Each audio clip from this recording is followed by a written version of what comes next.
Botox is commonly used for cosmetic purposes, but it's also used for children with cerebral palsy. Now, U of C researchers have discovered an adverse side effect that parents should be aware of. That story ahead on Health FYI. Now from Global Calgary, the early news with Suzanne Fox.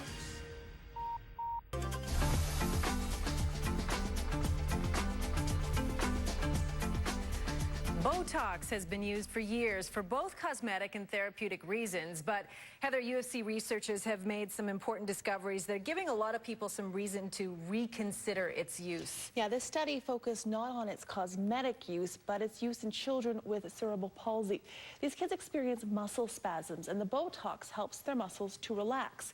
But it appears that other muscles may be weakened in the process.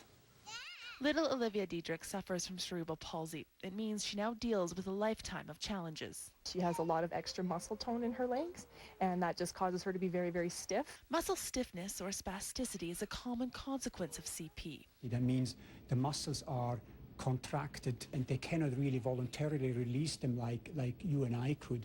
And that is because the muscles are activated. Regular injection of Botox allows these muscles to relax, and the effects can be quite dramatic. They gain an enormous amount of functional use. But research has now revealed that benefit comes with a cost. This is a look at what happens to a muscle that has been injected. Over 6 months, the pink muscle tissue is replaced by marbleized fat. Now this is what happened to the other leg, even though it wasn't injected at all. Muscles far away from the injection site, they become smaller, which is known as muscle atrophy. And also there's a loss in the muscle tissue, where it seems to be all replaced by fat. It means this toxin can travel through the body. Still, Dr. Herzog believes Botox therapy should be used for children with CP. The benefits, he believes, outweigh the risks. And although this research didn't study the cosmetic use of Botox, It's exactly the same botulinum toxin. So there might be also some adverse effects on the cosmetic purpose as well. What researchers don't yet know is whether this damage is permanent, and are now studying what happens to these muscles once the injections are stopped.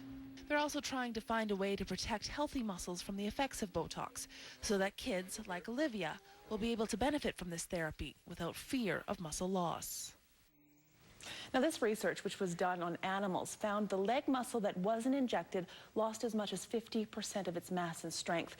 Significant, but not enough to impair the leg's ability to walk. Still, Suzanne, lots to think about there. All right, interesting. Thank you, Heather. You're welcome.